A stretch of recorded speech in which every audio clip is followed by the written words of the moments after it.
In the spring of 2018, I spent over 1 month backpacking the world's most underrated region, Central Asia. This includes Kyrgyzstan, Tajikistan, Uzbekistan, and Kazakhstan. Here are 5 aspects of Central Asia that I love the most.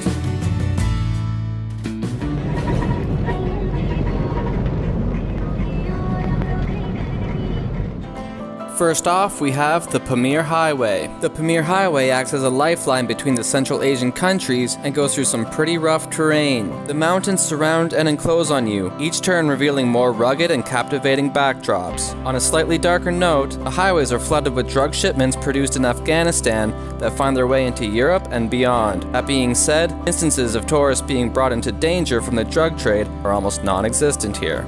Although I didn't actually enter Afghanistan, there are many places along the Pamir Highway that bring you right beside it. I was lucky enough to fly into and through Afghan airspace without technically entering the country. So the mountains that you see here is actually Afghanistan. So from here there's actually no border crossing. It's just this little very shallow river that I could just walk across literally. So those mountains in the background are actually Afghanistan and this is Tajikistan. So that little village is obviously Tajikistan, and then everything past that is Afghanistan. There's some people swimming down there. I think it would actually be quite easy to sneak on into the country, but I'm not going to. Not this time. I'm now literally just a few meters away from Afghanistan. That little piece of land is where it starts, and those mountains, man, they're just incredible. Tajikistan, Afghanistan.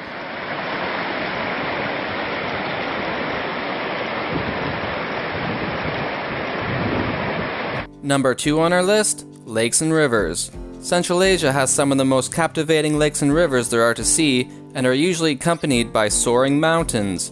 My personal favorite is called Iskanderkul in Tajikistan. Even riding along the Pamir Highway, you will see aqua-colored bodies of water.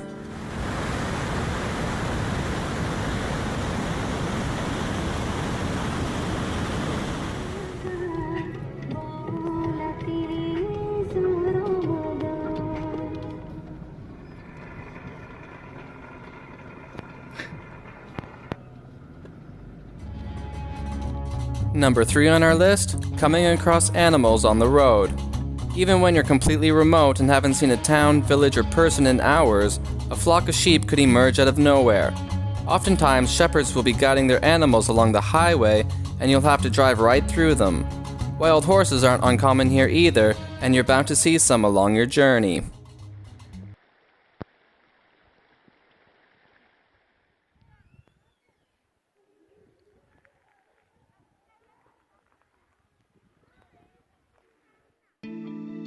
As for number 4 on our list, Central Asia has plenty of great towns, villages, and cities.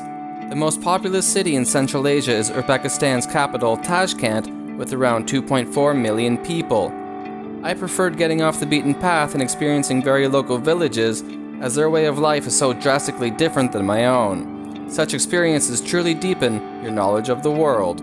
Just imagine that you're from the Western world, and then you're put into a town just like this. It just goes to show you that we all live in the same world, yet somehow live such different lives. So this is what a village looks like in Tajikistan.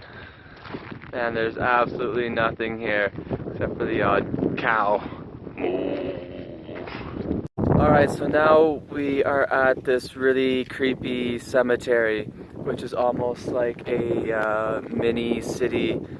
For our 5th and final point, I absolutely love discovering local cemeteries and abandoned USSR buildings. These are usually found in the middle of nowhere, heightening the creepy and haunting atmosphere. So, this is Kyrgyzstan, man. I have no other words to describe Kyrgyzstan. This is Kyrgyzstan. It's just been like this since day one, just incredible. As for the abandoned USSR buildings, it felt like one day everyone just left in a single instant and never turned back. It's like its sole purpose is just to slowly decay and crumble down. No one to help the slow process, and no one to come save it. Every time I stumbled upon one of these buildings or the cemeteries, there were neither locals nor tourists around, so I'd be there all alone or with a friend. I can't truly describe the feeling of being here, but it was very surreal and left a deep impression. If you're looking for an off-the-beaten-path experience and gain insight on the world, I believe the best place to do it is in Central Asia.